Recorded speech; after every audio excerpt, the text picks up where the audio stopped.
vous avez besoin de votre bac en fait pour continuer vos études. Period. L'écrit d'allemand, genre il y a des questions que je voyais, je me disais mais ouais. Il y a une différence entre les bacs blancs et le vrai bac.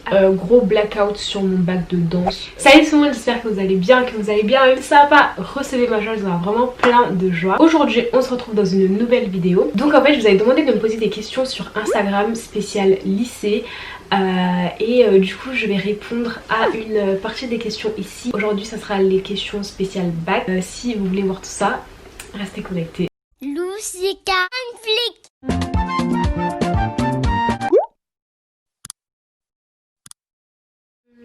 Comment tu t'es organisée pour les révisions du bac? Environ un mois avant, j'ai commencé à rester au lycée plus longtemps pour travailler. Donc du coup ce que je faisais, c'est que par exemple lorsque je terminais à 15 h, j'allais rester jusqu'à 17 h au moins si ce n'est pas 18 h. Et lorsque je terminais à 16 h, je restais jusqu'à 18 h. Si je terminais à 17 h, je restais jusqu'à 18 h. Et je travaillais en fait les matières, notamment l'histoire. Je me souviens beaucoup d'avoir travaillé l'histoire. Oui, du coup je restais des heures en plus au lycée parce que je savais que en fait lorsque j'allais arriver à la maison, il allait y avoir trop d'options autour de moi, trop de choses à faire. Je savais que en fait j'étais là que pour ça, que si je restais plus tard c'était que pour travailler. Du coup j'étais plus déterminée à travailler, j'étais plus concentrée. Et aussi je restais avec, il y avait d'autres personnes de ma classe aussi qui restaient. Du coup ça motivait plus parce que tu voyais que bah t'étais pas la seule à travailler. Et du coup quand tu voyais les autres travailler, ça donnait aussi envie de travailler.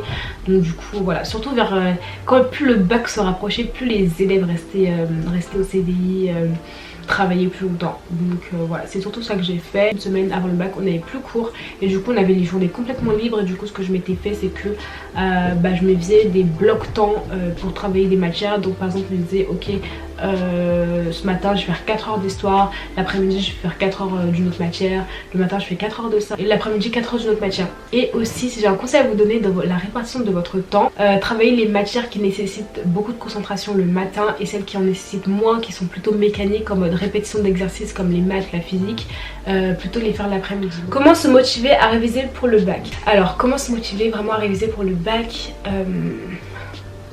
Écoutez, en fait c'est mieux de prendre le temps de réviser que d'être après le bac et de soit pas l'avoir, soit ne pas avoir la mention que vous vouliez, ou soit regretter parce que vous savez que vous auriez pu mieux faire. Donc franchement révisez tant que vous pouvez en fait. Mais en tout cas juste pensez à venir en fait. Genre pensez à venir. Vous avez besoin de votre bac en fait pour continuer vos études. Period. Quand es-tu vraiment mise à réviser pour le bac? Donc il me semble que j'ai commencé à réviser pour le bac fin mai. Ouais, fin mai. Fin mai. Je voulais vraiment réviser fin avril, mais je me souviens que nos profs nous avaient encore mis des contrôles pour jusqu'à fin mai en fait, et du coup bah fallait forcément travailler plus ces contrôles que le bac, mais sachant que en travaillant ces contrôles on travaillait aussi le bac. Conseil pour le bac et l'oral de langue. Donc j'ai beaucoup parlé de l'oral de langue parce que j'ai eu 20 à 1000 € de langue, allemand et anglais en bac blanc et en bac normal. Donc voilà, même si je sais qu'en oral de vrai bac on n'est pas censé connaître sa note, mais mes professeurs me l'ont pas dit, mais m'ont fait comprendre que... Bref, du coup les oraux de langue, j'ai parlé pour l'anglais parce que c'est un peu la même chose pour l'allemand. Je me souviens qu'on avait 4 thèmes et ce que j'avais fait c'est que pour chaque thème j'avais fait une fiche, j'avais préparé un plan, une introduction, les définitions et j'avais préparé le document, enfin les documents sur lesquels j'allais parler si je tombais sur cette notion là. Après j'avoue que allemand c'était un peu plus freestyle parce que mon oral d'allemand c'était avec ma propre prof d'allemand et du coup ça fait que en réalité on est grave parti. Mes oraux d'allemand c'était tellement la base purée. Franchement l'allemand ça me manque de fou, ça me manque trop. Mais genre à mon oral de bac notamment, on n'a pas, normalement c'est 10 minutes mais je crois que nous on avait fait 20 minutes. On a fait 20 minutes et on a commencé à parler et tout, enfin c'était trop bien. Et ouais, du coup l'allemand c'était un peu plus freestyle, mais dans la première partie j'avais vraiment présenté un document, parlé de plusieurs choses, etc. Et voilà, c'était je pense l'oral d'allemand de bac, je l'ai plus préparé pour le vrai bac que le bac blanc, parce que pour le bac blanc franchement j'avais pas vraiment préparé, je comptais plus sur mes connaissances et ma capacité à m'exprimer en allemand oralement. Et du coup j'avais pas grave préparé, mais pour le vrai bac j'avais fait des fiches vraiment. Et donc voilà, faites-vous des fiches plans et introduction détaillée. Tes astuces pour le bac, parce que là ça arrive trop vite. Donc mes astuces pour le bac, je pense que le meilleur conseil qu'on peut vous donner, qu'on répète à tout le monde, c'est de réviser au fur et à mesure. On l'entend partout, mais vraiment peu l'appliquent. Même si après c'est pas impossible hein, de réussir à afficher tous ses cours la veille d'un bac blanc, la semaine avant le bac blanc. Franchement c'est pas impossible. Des élèves l'ont fait, dans ma classe on l'a fait, moi-même je l'ai fait, c'est pas impossible tu vois, tu peux réussir. Mais vraiment le mieux pour réviser sans stress et pisse et tout, c'est vraiment de ficher quand un chapitre est terminé et de pas attendre d'accumuler la masse de travail en fait. Et aussi c'est de s'entraîner entre potes. Genre ce que vous pouvez faire c'est que notamment pour les oraux de langue, c'est que vous pouvez vous interroger entre potes en fait. Genre vous faites des simulations d'oraux de langue. Et aussi pour les matières comme les maths, mais je pense que c'est plus valable dans toutes les matières en fait, c'est de faire les annales. Vraiment faire les annales en maths c'est la base des bases de faire les annales. Mais genre en fait les annales c'est tellement un cadeau, genre c'est tellement bien que les annales de bac soient aussi facilement accessibles, genre les corrections, les sujets etc, c'est vraiment facilement accessible. Donc vraiment entraînez-vous à fond sur ça. Généralement au bac blanc ou au contrôle, les profs en terminale ils mettent des anciens sujets de bac comme exercice. C'est pour ça que j'ai trouvé que la terminale était plus facile que la première. C'est parce qu'en fait les contrôles tu peux avoir les sujets à l'avance en fait, genre enfin bref, je vais pas m'éparpiller, mais travaillez les annales dans un maximum de matières que vous pouvez. Dans les matières comme SES ou histoire où vous avez des dissertations ou des longs textes à faire, ne vous asseyez pas et prenez pas 4 heures pour faire l'épreuve, mais genre faites au moins un plan détaillé, ou alors posez-vous la question, prenez un sujet et écrivez le plan que vous auriez fait. Éventuellement si vous pouvez le faire corriger par un professeur ou si vous pouvez comparer avec la correction qu'il y a dans un anabac ou quoi que ce soit, c'est que du bénéfice en fait, c'est vraiment que du bénéfice. Comment réviser le bac d'histoire-géographie? Alors en histoire-géographie, la base c'est vraiment de connaître le plan de son chapitre, le plan de son cours. Mais vraiment ça c'est vraiment tellement la base, ça va vraiment vous éviter d'avoir des confusions. Par exemple je me souviens qu'on avait un chapitre sur le Moyen-Orient, et le Moyen-Orient je sais que nous notre prof il avait divisé ça en une espèce de 2 parties, et genre il y avait une partie qui était plutôt avant 1945 et une partie après 1945, et je crois que c'était tombé au bac, et du coup ce qu'on demandait au bac c'était après 1945 ou quelque chose comme ça, je suis plus exactement sûre mais c'était quelque chose comme ça. Et il y a une fille dans ma classe qui a un peu confondu et mélangé les deux, je sais plus si c'était ça, mais bref. En tout cas, vraiment connaissez votre plan, comme ça vous n'allez pas vous mélanger les connaissances, parce que des fois on a plein de connaissances mais elles sont pas ordonnées, et quand vous allez connaître le plan, en fait ça va vraiment ordonner les connaissances dans votre tête. Donc du coup vraiment apprenez les plans mais par cœur. Franchement si vous apprenez les plans plus les plans détaillés dans le sens partie, sous-partie, sous-sous-partie, vous connaissez ça mais vous connaissez 50% du cours en fait. Donc vraiment pour moi ça c'est la base. Salut, je voudrais savoir 2 ou 3 questions que tu avais posées durant le bac de danse et le thème choisi, si c'est possible, merci. Alors franchement gros blackout sur mon bac de danse, je me souviens même plus des questions qu'on m'avait posées, mais je me souviens que c'était l'un des oraux. Enfin l'oral il était vraiment long parce que j'avais pas beaucoup de connaissances en danse étant donné que j'en ai jamais fait à l'extérieur du lycée ou quoi. Mais franchement le bac de danse, grosse erreur, mais franchement grosse erreur, j'aurais même pas dû prendre cette option. Je me souviens même plus des questions qu'on m'a posées, le thème que j'avais choisi je me souviens même plus honnêtement. Donc voilà, désolée je peux pas répondre à cette question. En vrai c'est comment les épreuves anticipées du bac, spécialement le bac de français? Le bac de français, c'est le bac de français. Je trouve que l'épreuve écrite est un peu plus difficile que l'oral. Comment faire pour surmonter toutes nos émotions durant les révisions du bac? Franchement en vrai moi je remercie Dieu parce que bon ça va, j'étais pas hyper stressée. Enfin franchement pendant mon bac blanc et pendant mon bac moi j'étais vraiment pas... Moi j'étais pisse. Moi j'étais grave pisse, enfin j'étais bien, enfin, tranquille. Donc voilà, j'ai pas trop eu de problème d'émotion on va dire pendant le bac.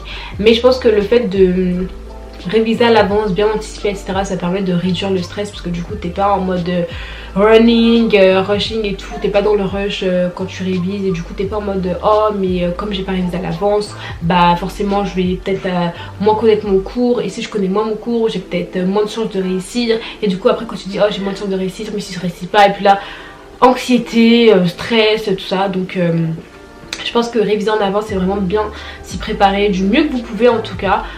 Ça peut vraiment aider à être moins stressé, à être moins anxieux pendant ces épreuves. Et même ce mot là, le mot anxieux, même pour sortir de ma bouche c'est difficile. Et j'aime pas en fait j'aime pas ce genre de mots, ce genre de vibes, genre I hate it.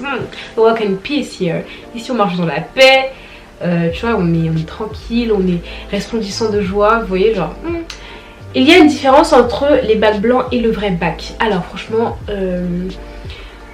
moi on m'a souvent dit, enfin j'entendais en tout cas que le bac blanc était plus difficile que le vrai bac.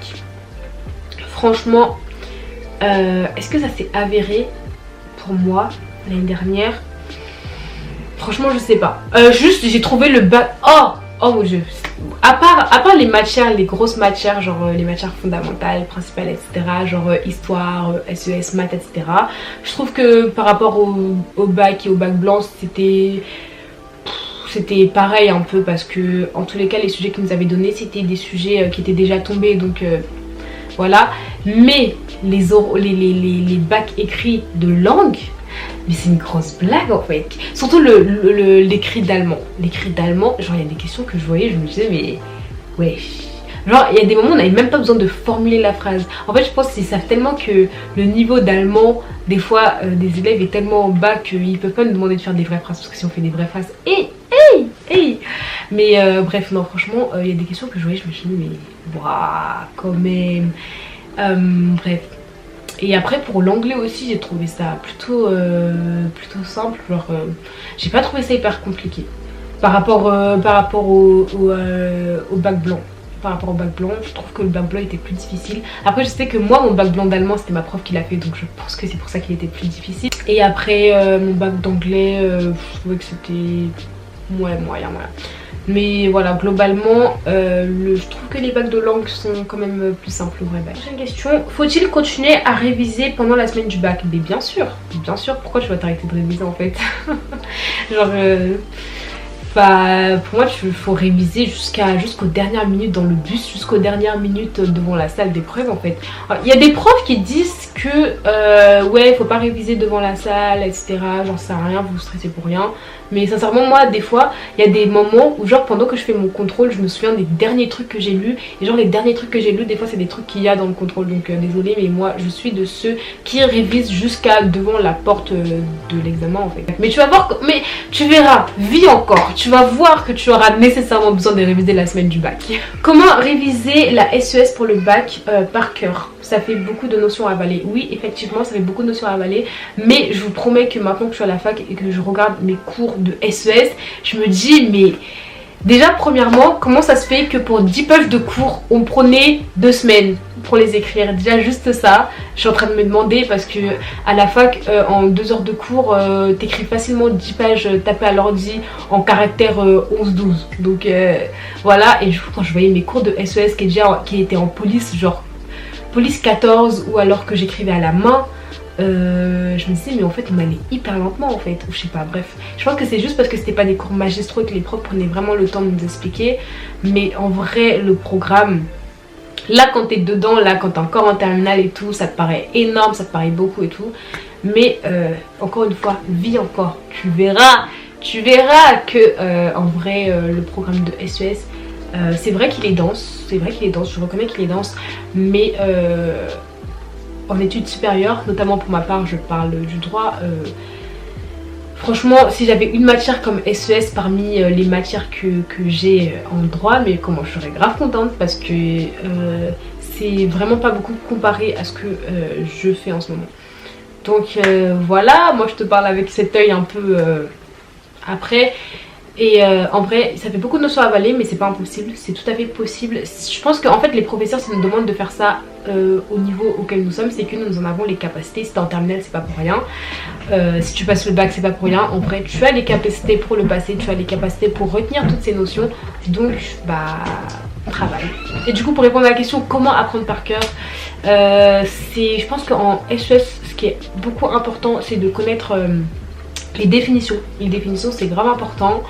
Quand tu connais les définitions et le plan, tu connais, on va dire, ouais, 50% du cours aussi. Et après de bien comprendre les mécanismes et de bien connaître les textes des mécanismes. Je sais qu'en économie on avait beaucoup de mécanismes et tout, genre les cercles vertueux, les cercles vicieux et tout, genre vraiment bien les maîtriser et tout. Et